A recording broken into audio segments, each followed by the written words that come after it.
And I've learned that if you've ever watched a professional bodybuilder, you go down to Golds, you go down Metroflexes, you go to the Worlds, and you watch these guys actually train. It's ugly.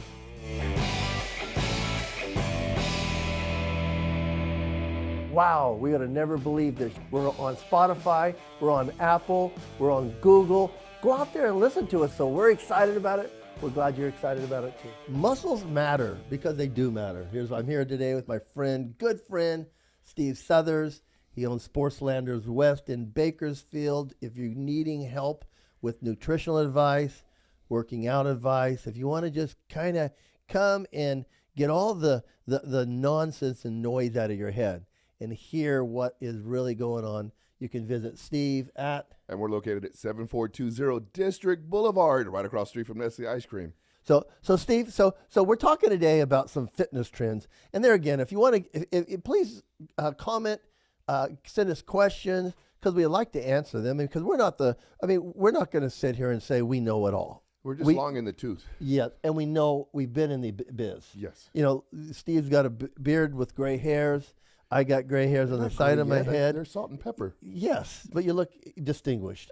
So we've earned the right. I've been in fitness 54 years, I think. You've been in fitness 40. Yeah, I mean, so we've been around the block, proverbial speaking. So today, you know, what I love about everything is that we saw the biz, and I got to see it firsthand, come from a backyard inside a gym, kind of a closed society, to everybody's doing fitness now. And like you said one time, everybody's a TikTok expert, right? Yes. Everybody's going to give you, so people come in to see you and they go, what do you think about this workout on TikTok? You know, it's amazing. Right? Yes, and they'll ask me a question and then they want to argue. Like, no, you didn't want to ask me a question. You wanted me to validate your point. And since I don't, now that's a problem. Yes. You know, all the time. But no, there is no but. You asked me for my opinion. Steve, how many times do you come in and you go, so how long you been doing this before you ask me? Hey, what do you think about this workout? So how long you been doing it? I've been doing it like 3 months. Well, you're doing it too long. I had a young man that he pulled his hamstring, and he's all, Steve, and I go, stop. He goes, I'm going to go stretch. I go, no. I go, lightly roll it out, compress it, elevate it. Don't stretch it. You're going to pull it off the bone. Yes. You're off for the next 2 weeks minimum. People don't realize exercising is a form of working out. You're elongating the muscles as you stretch them. They're actually expending energy as you're stretching the muscles. So there's a good chance of injury. A lot of people, it used to be stretching was always before working out. Science has told us that it's after. Yes, it is. A warm muscle stretch is better than a cold one. And I can't tell you how many times I've injured myself stretching. I do that in the morning now. Just getting out of bed. Yeah. I love it. So there's a workout coming out, and it's this. I'm just kind of throwing this out there, and we can have the link for you if you want. But trainers say the viral 328 workout trend is one they can wholeheartedly get behind. Well, Steve, I had to look it up. I really did. And so the 328 workout is basically, it's 3 days of strength training. So I'm just going to throw it out. That's probably a 3 day a week. One on, one off, one on, one off, one on is what they're probably saying. But they're saying it's strength workouts, so they're using weights. That's what I'd imagine. Then they're saying 2 low impact workouts like, and I can probably pronouncing this wrong. If I am, Mike Harvey will correct me. Bear, B-A-R-R-E, or probably some fancy name. You know, like I'm not going to or Pilates. You know, so they're saying. The bear workout, we had to look it up for our show. Yes. We're meatheads. I'm not going to hide that from you guys. I hope you've already got that. But it's like ballerina movements. So they're saying, do Pilates or ballerina movements on the day after you do a heavy workout. Then it says do 8,000 steps a day. So they're saying walk a mile. Yes. So they're saying, so strength workout on Monday, walk a mile. Tuesday, do a ballerina or Pilates exercise, walk a mile. Wednesday, work out with weights, walk a mile. Thursday, we'll do a ballerina, Pilates exercise, walk a mile. Friday, work out with weights, walk a mile. And that's basically what they're saying, right? Well, I had to look it up too. So I was unfamiliar with it. And when I looked it up, I thought it was all one day. My personality was like, oh, okay, cool, we're doing this in one day. And then when you told me it was separate days, I was like, huh? Okay. So We've got a friend who's part of our crew here at 511 Media Group, and his name's Scott Winkler. He's a local defense attorney. And Scott went on to Weight Watchers, and his son said my dad's the only one that could gain weight on Weight Watchers because the first box showed up, and the box was for the week, and he ate the whole box in one night. And he goes, "Are they going to send me a box every day?" And so when you said that, it reminded me of Scott. And his son actually goes, my father's the only one that gained weight on the Weight Watchers program. That is, I don't want to speak bad, but yeah, no. So if you're out there and you incorporate this workout into your life, I think there's an easier way to describe it. And I think the working out with weight days is one that I think you would probably have to define. Because you can't let people just go on their own and say work out with weights. Because first of all, I mean, Steve, how many times do people come in and what you would think was advanced lifters, and you've had to correct their form? I know we're going to talk about one where you had an experience today, but so that workout with a strength workout 3 times a week needs some definition. I imagine because it says by trainer, so I imagine if this was something you were interested in, they would probably provide. You would probably have to go chase that person down. Yes, you'd have to chase the person down. My opinion, just from the outside, this would be great for, and it's my opinion, so don't hate on me. Would be great for elderly, somebody recovering from some sort of injury, sedentary person, somebody that's been non-active, very non-active with limited joint impactability. So you're going to be on the heavy side to where the knees and the core can't handle what we would tell somebody to go to do. So I think it's a great, I wouldn't even say word beginner. It would just be a great workout for the inactive, somebody who has maybe what is it? I'm going to butcher the word, osteoporosis, some sort of bone disease or strength. They're finding out strength training is very good for people that are getting older because Steve, I've been in the senior citizens rank now for a decade.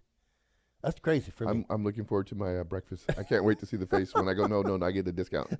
I've been in that area for a decade now. I'll be 65 in 2 weeks. It's amazing the things you look forward to. I mean, it was 18. I'm an adult. You can't tell me what to do. 21, I can go hang out someplace. 16, you can drive. 16, you can drive. 25, my car insurance goes down. And then after that, it's just a long wait to get a discount to go eat breakfast. Birthdays don't really matter. You haven't noticed my shoes? Yes, I did. Well, I got these for my birthday. So. Yes, those are. Yep. Every time he wears a new pair of shoes, I feel like I'm. He's influencing me. My son-in-law will say, in a good way, but my wife will say, "Hey."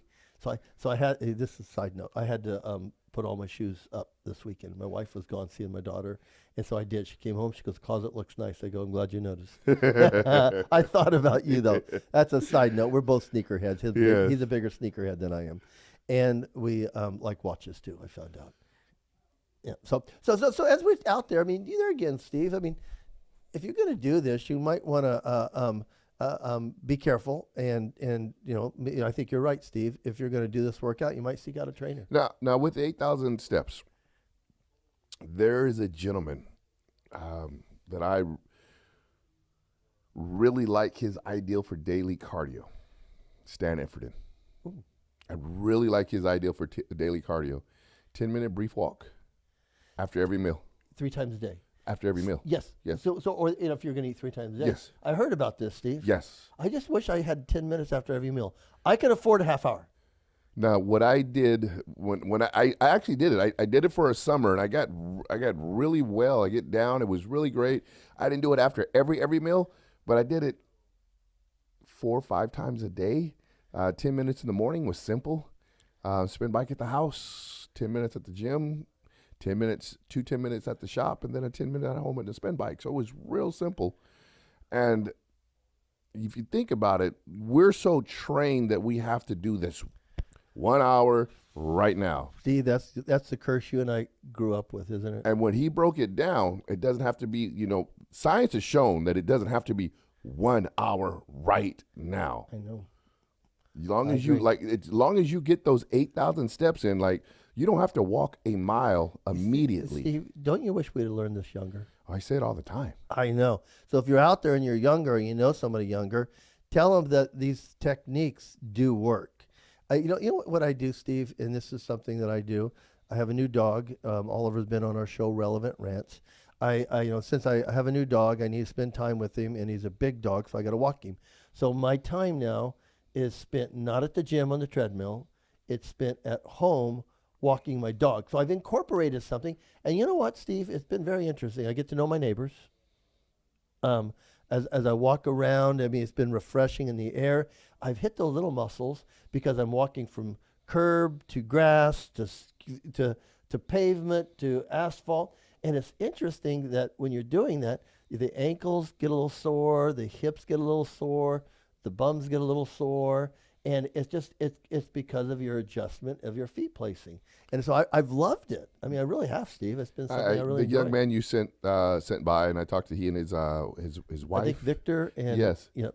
And that's exactly what I told him. I said, you don't have to get on the treadmill afterwards. Mm-mm. Go home, grab your wife by the hand, get your dog, go for a walk. Yeah.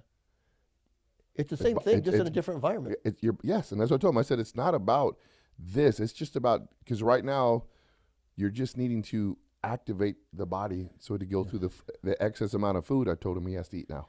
He's a professional eater. Yeah. Oh, yes. Hey, he's getting his master's. It's funny if you I got just used this for a friend of mine who DM'd me on Facebook, and I told him Steve's line about if you're wanting to achieve things in fitness at a high goal, strength wise or physique wise, Steve's big key is become a professional eater, which you do have to do. Yes. So I like that. So there again, if you're doing that workout, if you break it down, there's easier ways to do it. So here we got another article. It tells us all you need is one dumbbell and 4 exercises to work your entire body. And it's talked about if you got to try this because it's a type of a HIIT workout. So Steve, if they're going to have one dumbbell, they're going to have to use it for both sides of their body, right? Wouldn't you think? I mean, Yes. So I think if this is an exercise that you're interested in, it's and they're saying incorporate it with a HIIT workout, which is high intensity training, and high intensity training means you're supposed to do it quickly.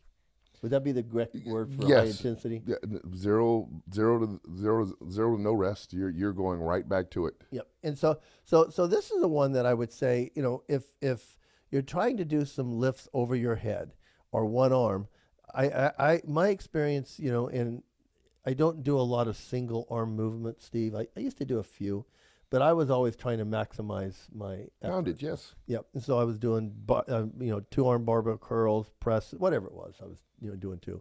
So you got to be careful. The worst thing I think is seeing in the gym is somebody trying to do a one-legged squat on that little half ball with a kettlebell or something raised above their head. It's so funny. I love it when I get to see the gym fails on my reels, and those are always part of them. Me and that ball divorced very early when I watched it pop while some guy was doing 100-pound dumbbells. And He just dropped real hard about that far. and that dumbbell kissed him in the head. And I was like, I don't need to be on that. So you have to be careful, because I think you can do a workout with one dumbbell as a HIIT workout, but I think you're going to have some maturity in your exercises, and it might not be one that you want to start off with. Now, I think it's a great way to work out. If you're looking to, when I say things, I'm saying it from my perspective as an overgrown meathead gorilla. So understand that when I say something condescending about a certain way to work out, it's just simply because my overgrown gorilla self cannot comprehend working out this way. So as I was saying, this would be a great way to work out if you're just looking to be in shape. I can see the benefits of a one-arm overhead squat because it's going to work your core. It's going to strengthen your shoulder mobility, your shoulder strength. It's going to get all the ligaments and things in there. But I would not tell somebody to lift one rep heavy with it. No. Well, when somebody, this is where I like to get into just my point of view, and Steve's correct. And we've said it, we're meatheads. But if somebody's going to look at this and say, I'm going to do one dumbbell exercise, with one dumbbell, 4 exercises to work the entire body, you aren't going to look like the person doing the exercise. They're the 1%er, and they generally, those models yes, are not working out like that. No, they are not. Steve, you and I know that. I mean, there's many pictures taken of me in publications that showed me doing things that I never did. and it's just honesty, and the magazines are lying to you. The models are not. They're being paid for that exposure. And so as you're there, it's like the Bowflex guy. The Bowflex guy didn't look like that. The Nautilus guy didn't look like that. A good friend of mine, Eddie Robbins, did a workout, did a contest one year, and it wasn't good for Eddie, doing nothing but Nautilus. It was a step back in his career, but it was like, what happened? I trained on nothing but Nautilus, and I go, well, then you did a good job. How much did he get paid for that at least? I don't know. I hope a lot of money. Yes. He was a fantastic bodybuilder, came back when the USA, did a very good job. But I'm just saying, his physique wasn't represented well by working out on nothing but Nautilus. And I like to interject one thing. There's a lot of people that aren't going to believe, and you said it, there's a lot of people that aren't going to believe that person on this picture or that person on the YouTube does not work like that. How many guys did you see get paid walking off the stage of the USA? They're amateurs, they're looking for some money, and there's a vulture right there going, hey, you want to take a picture real quick? Yeah. And I'll pay you some money to say you use my machine. And hold this forearm roller. And that's how you did it. Yeah. And we're going to pay you some money. I built these massive forearms by using this roller. And I know that firsthand because one of my close friends, rest his soul, Pat, he got paid 6 figures to say that he used this ab machine. Yes. It's one of the things that, and in my career I tried to supplement. I never endorsed something that I didn't do, but I can't say that with photography. So as we're going to another workout, it's a 20-minute low impact, high intensity interval training. So this has 2 eyes. The HIITs has 2 eyes. It's interval training, and it says if you want to supercharge a HIIT workout, high intensity interval training workout without jumping, try adding weight. And I'm just like, well, that would be the obvious, right? Because they're saying if you can't lift weights faster. They say if you can't squat, jump, plank jacks, or alternating split squats, because of the high interval training workouts, these moves have a body weight challenge for anybody that's got bad joints and might be overweight. And so they're just saying use weight. Well, the weights are the obvious part. It's like the weights are is and this is interesting. They'll check me out on this. Go out, and people are realizing nowadays, and I love that it's hit the women's fitness industry, that the heavier weights that they use to stimulate their muscles, which builds muscle tissue, shows that they actually have a better chance of having the physique they're trying to get, because it allows them to burn more calories each and every day. 1 pound of muscle burns 50 more calories at a rest. Yes. The whole day. Don't quote me, but I'm I'm sure it's 50 per. So the idea is, instead of just using your body weight to jump, and maybe you do that in the beginning, but then you would always want to use some type of resistance. And I don't know what that would be, Steve. But if you're doing the HIIT workout, if you're doing it at home, you might be a little more challenged. But I think we all got very creative during the pandemic, didn't we? Yes. How many weights were you stacked? Well, no, you had a gym to go to, so I didn't have to worry about it. You're the wrong one. Me, I had the bands. My wife's bands. My son-in-law and I were wrapping dumbbells around the bars. Well, I can think back when I was 16. My first weight set was a rusty bar, a bench, and some old tires off a car, and some paint cans. So you got to read the magazine and look at these really cool things to do and go, yeah, I'm going to figure this out, how to do it. Well, during the pandemic, weights were so expensive that a lot of us, the pandemic is going to be talked about forever. Especially, we all took our fitness home. A lot of people did, and a lot of people started. I don't think bodybuilding's recovered from it. I don't think so either. No, I mean, it's because you had to do it at home. Yes. You know, I had a good friend that had a gym, and he let me borrow some weights and stuff. So if you're trying to do this workout where you're high intensity interval training, and they're saying use weight, I would start with the body weight, and I'm not even sure I would do the jumps or things like that. I think I would do just the movement, a squat, a lunge. If you're not, I've been training people since the 90s. A lot of years. And I don't walk somebody straight to a squat rack. Yeah. We start really slow, and we're just body movements. And then once I see that the ankles do not cave in anymore, you don't have the stanky leg after 10 sets, you're doing good, we'll progress to weights. I mean, and it's body movement. People overlook the fact because they want to come in and they want to do something. Body movement's great. I actually personally love HIIT. Personally love it. I think it's one of the greatest ways to train to stay lean. The problem is 90% of the people who say they're doing HIIT aren't doing it. Yeah. It's the whole purpose of HIIT is to get your heart rate to maximum. Yeah. Catch your breath, like legitimately catch your breath and do it again. You know, there again, I've in the HIIT workouts, and there again, people can go back and they give me a little credit of being the grandfather of the HIIT program. They do on the internet. You look it up because I came out with a workout called Hundreds. And people still do it to this day, but you didn't do it every other month. You did it once or twice a year, or you did it on a body part that was maybe injured and you wanted to get a lot of stimulation out of it. But I'm doing the high interval intensity training now because I'm on a beta blocker. Steve and I've talked about this on the show before. So I need, once I get my heart rate up, it's like remember the old lawnmowers that you have to get the choke just right, and then you better hurry up and mow the lawn? That's me working out.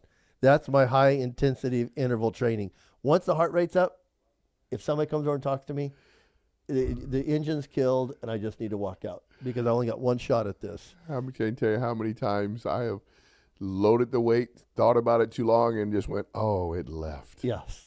It's something that if you're out there, but the hope I want to give you is you can still do it. Steve and I have talked about this on other episodes about our injuries. You know, it's one of the things that you can go out there and do it. And HIIT workout is a great way to if you're on a beta blocker, talk to your doctor. But if you still want to work out and be effective with it, I think. Like I said, I love it to death. There isn't a better feeling. And I tell people it's having your carburetor open. It's just open the engine up. It's like having a sports car, and you get to open it up, and that car just purrs. There's a you and I, Steve, we put all of our faith in our priorities on the Bible. The Bible says there's a season for everything, and when you find that season and for the high interval intensity training, it works fine. And I generally like to do it in the warm season. Yes. Because winter, I'm not sweating. Nobody, not. It's hard to get the engine running. So I just want to talk about this, and this could be controversial because it's the first time I've ever realized that this has been an issue. But there's a guy named Brian Myers, and he made history when he became president and CEO of the popular Pilates-inspired fitness brand, Solid Core. The fitness industry, he basically thinks, has for far long been criticized for being too young, too thin, too straight, too white. Now, Steve, I can take all of those from the very time that I started working out and say, no, no, no, no, no. I mean, now what I might agree with, if they're saying it's been too straight, it's because people said they were straight. It was that was back in the 76 when I walked into Gold Gym. They've never been to a gay pride parade. Those dudes are bigger than me. I'm just saying. So as you're there, I mean, if you're going to criticize that, I mean, I think it's a tough one for the fitness industry. Like you said, Steve, if you're going to go to the local basketball court and most likely you're going to run into people that are armchair athletes. Yes. That just want to go out and shoot some ball. Yes. And it's such a mixed race. It's such a different body types. I mean, so the fitness industry has, I think, always been a very diverse, inclusive group. Because he said that. He says talks about meeting the black executive who wants to make fitness more inclusive. It's always been inclusive. I will say this, just so people understand out there, I am half black. I was raised by strong black people. I do not know my Hispanic side of the family. I was raised, I've got black Muslim, I've got black Israelite cousins,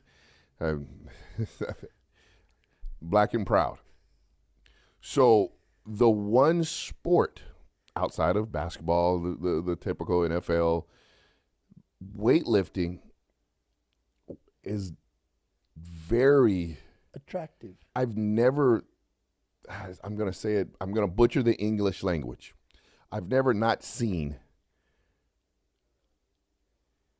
black role models not be in sports and fitness and working out. Now, what I want to say is when rereading this, you read it the first time,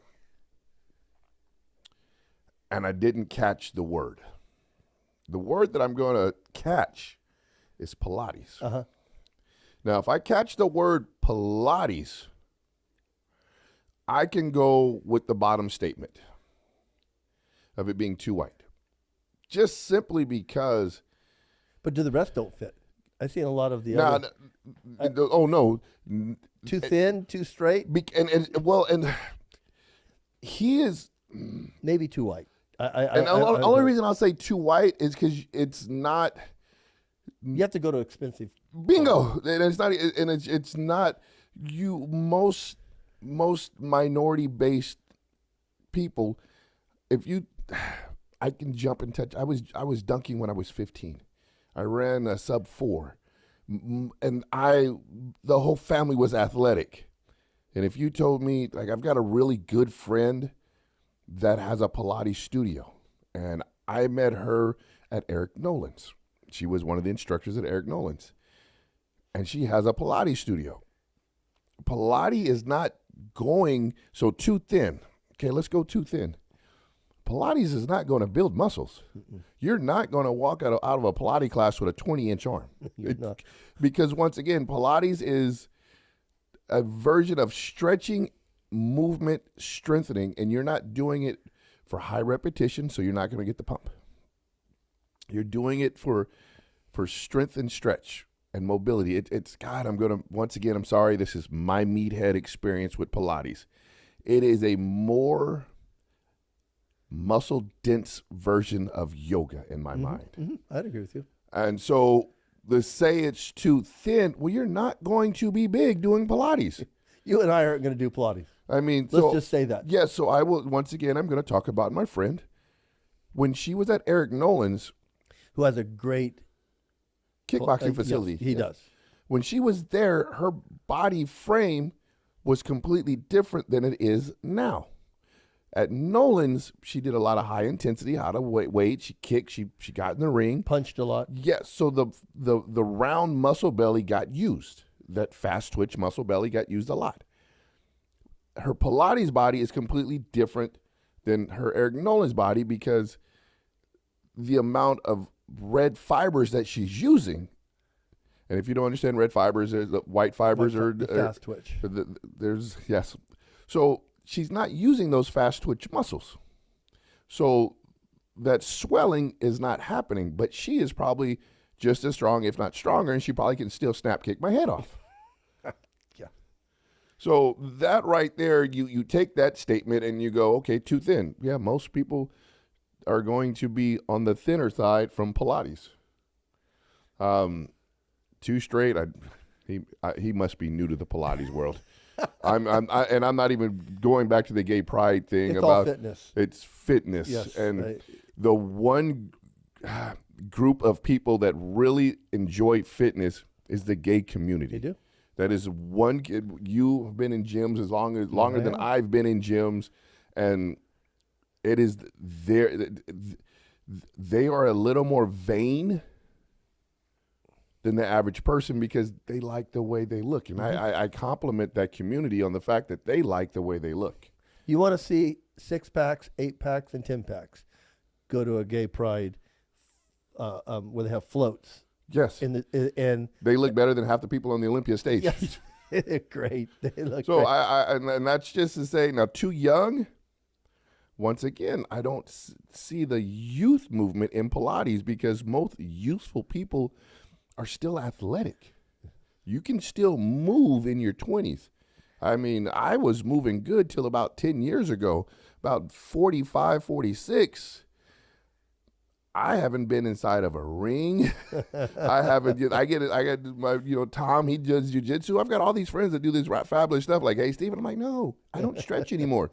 They want us to come because they want to roll with this. Oh, I know Tommy wants to twist me up. I'm not even laughing about that. We're gonna have Tommy on the show. I thought about him the other day, and we got to get Tommy. Yeah, on the show. so I've got Tommy Little, and I like I said, Tommy and Dan. They're both my age, and they're still high.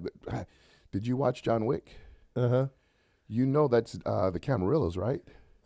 Yes, they're like the sequence of activities. I was like watching that, going, "Wow, Dan and Dave can still do those jump flying things." Oh, wow. And it was funny because I was watching it. I'm sorry, I cut off. I was watching it and watching.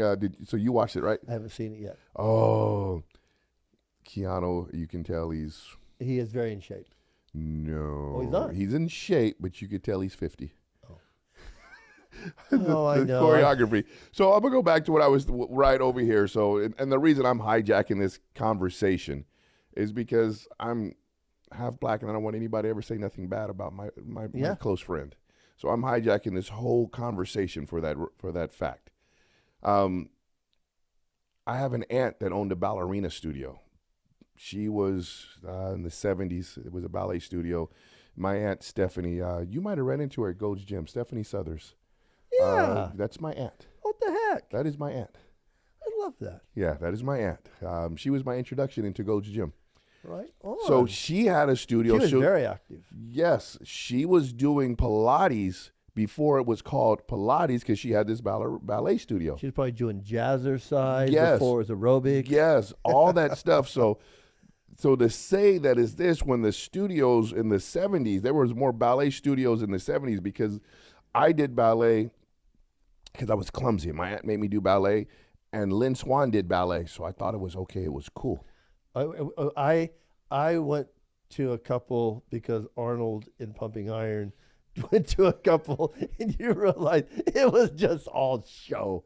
I talked to Arnold about that, so we've had that conversation. So it's just a hot topic to create racial barriers now. Yeah. Before you criticize and jump in the comments, yes, it needs to be brought on awareness. Yes, we're too far along in 2023 to still have these things exist. And I'll tell you firsthand, I've had these experiences. But the last couple of years, it's now being shoved. And instead of creating racial unity, it's creating racial division again. And I'm going to back out, and we're going to move on. We are. So the next one we have is a guy, and I never got to meet Lee. I know he's one of the favorite bodybuilders of yours, and he has an unbelievable physique. And he talks about a case for using less weight during lat pull-downs. Now, what Lee believes is very slow contraction enhances back thickness. And I will agree with him because it fires all the fibers, and in your back, there's multiple muscles that can, take over if you don't do it correctly. And I will say this, because I played the fitness game. I do believe Lee Priest built a lot of his bulk from not doing slow contractions, but lifting a lot of heavy weight with bent over rows and things like that. So as he says, this slow contraction will enhance back thickness. I do agree. But I do believe if you look at that physique, it's been built with iron. Now, heavy iron. Yes. Oh. And you got to sacrifice some movement sometimes to heft the weight. I get in that argument so many times because people watch me work out, and I've been doing it for umpteen million years. And I've learned that if you've ever watched a professional bodybuilder, you go down to Golds, you go down Metroflexes, you go to the Worlds, and you watch these guys actually train. It's ugly. It is ugly because it's a train wreck at any moment. Because the rep is no longer going all the way out, because as a bodybuilder, if my arm can still move, it's still counting. Like if I'm barely getting 2 inches on my side lateral and I'm still going, I have found that blood engorgement in that shoulder, and it's still moving. It still counts. You're finding out purpose for negatives. Yes. You're finding out purpose for a cheat rep and for a partner assisted rep. Yes. How many times do you look your partner in the face, you want to like reach out and bite their nose because they kept easing the weight back. And you're like, stop it. It just goes back. But a good training partner is worth their salt, because it is. A good training partner will look and go, what do you want? 20, and you get tired at 13. They're like, oh no, bro, 7 more. Let's go. I'm with you. Or you're doing a strip program and they're like, oh, I'm not taking that weight off yet until you can get the rep. And you're like, take it off. You know, I had a young man that came in the gym or the store the other day, and I had talked to him in the gym. I said, you talk too much to be a bodybuilder. Mm-hmm. And he went, huh? I go, you talk too much to be a bodybuilder. It'll never happen. And he goes, but Steve, people want to talk to me. I go, you got to learn to be a jerk. Yeah. And he came to the store later on, and we were sitting there, and my old workout partner came in, and this was during the prime Steve years. And I said, hey, I don't remember half the things I did, because I just was. But Steve, it's funny because there was a different mentality. Yes. In that Steve. Yes. And I was telling him, hey, tell him how much of a jerk I was. And he goes, oh my God. He goes, and talking about how he was used to bench 400, and he thought he was, I was strong. I was benching 4. I felt was good. And then you looked at me one day and go, hey, you got to get a whole nother bench. I'm tired of taking the weights off.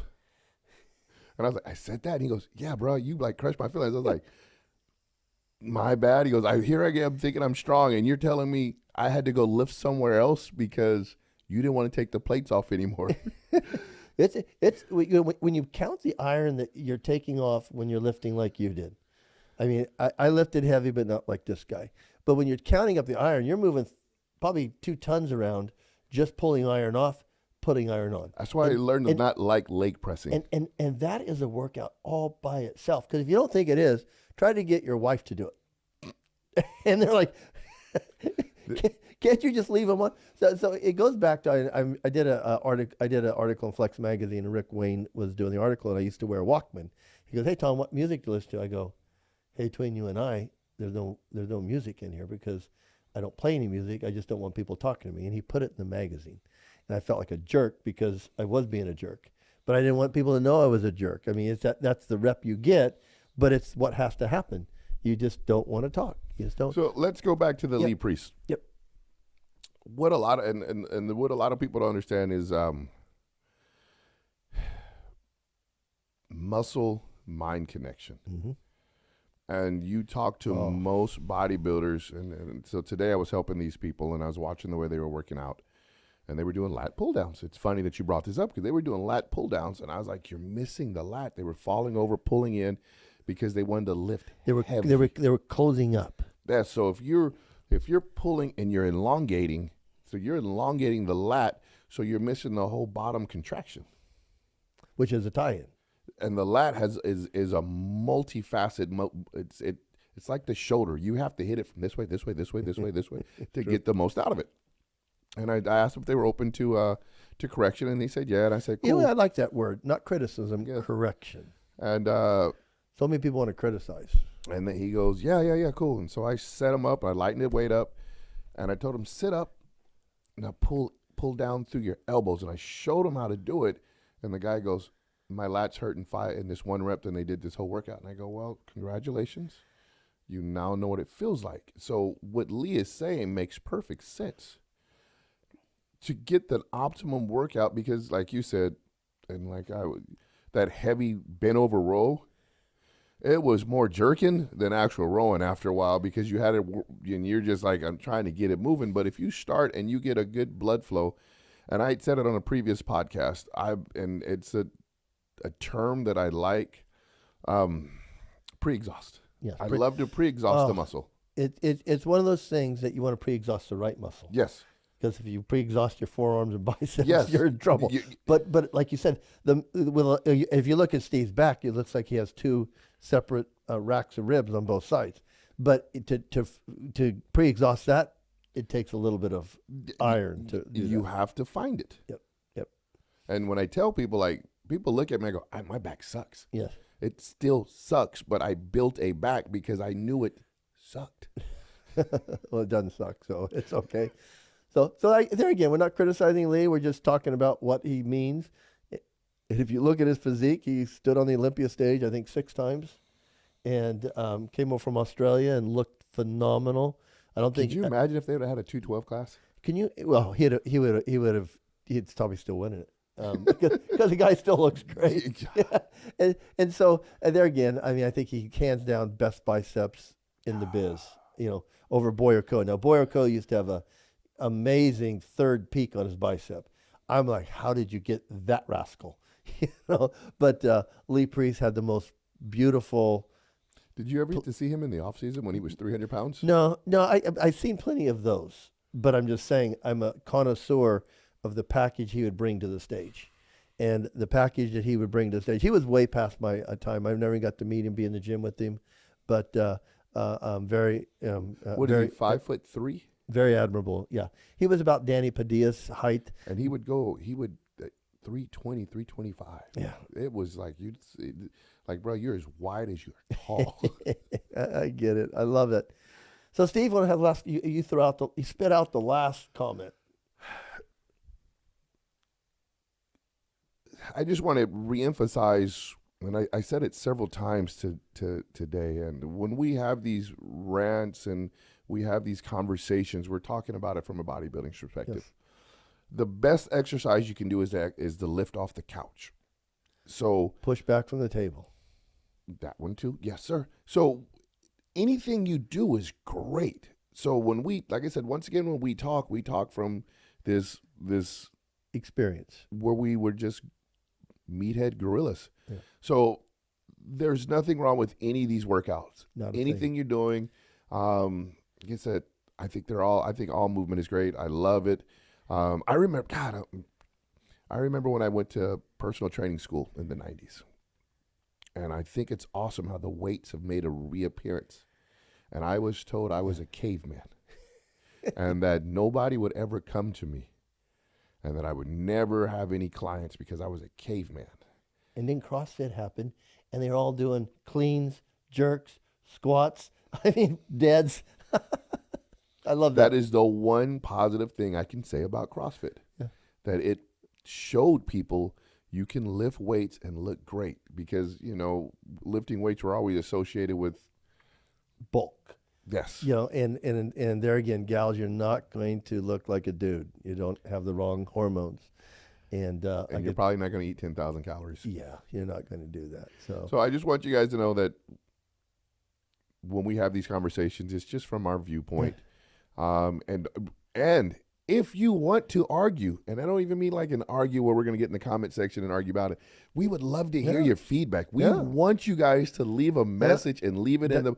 If Brian Myers is correct and I was wrong, please tell me that I'm missing something because honestly, I don't know much about Pilates. I tried to do the splits in the 8th grade and I pulled something and I never tried that again. They used to do something, and there was in my young career, there was a thing in Bakersfield. They had a huge marathon for aerobics. They tried to get me into it. And there was a guy named Bill Manders, and I did an interview with him one time. And he goes, "Are they going to get you up there to do aerobics?" And I go, "No, because my hands won't go this way and that way. When my legs are going that way and this way." I go, "That's never been a thing for me." And it was just a thing. It was just, but back then it was called aerobics. It was an aerobathon. Yes. And they did it to Civics, and there's 1,000 people that would show up. And I said I would just come and clap because I appreciated what they do. And like I said, I think exercise is the greatest thing you can do, whatever it is. That my obsession was to look like something out of a comic book. Yes. That's not your obsession. Yep. You just get up and move. The endorphins that you come from a good workout, there's no feeling like that. my, good my workout. wife always tells me she wants me to go to Orange Theory with her. And I go, you just want to see me hurt. Because you know that the movements I don't do. And I go, you want to see me do the movements and probably fall off the treadmill. And I go, I don't know why. She does. And I don't know why. And be crippled for the next week because Oh, those glute hamstring sprint tie-in muscles are going, oh, it's been a long time. She does. And so I drop her off at Orange Theory and I drive down the street to Body Exchange.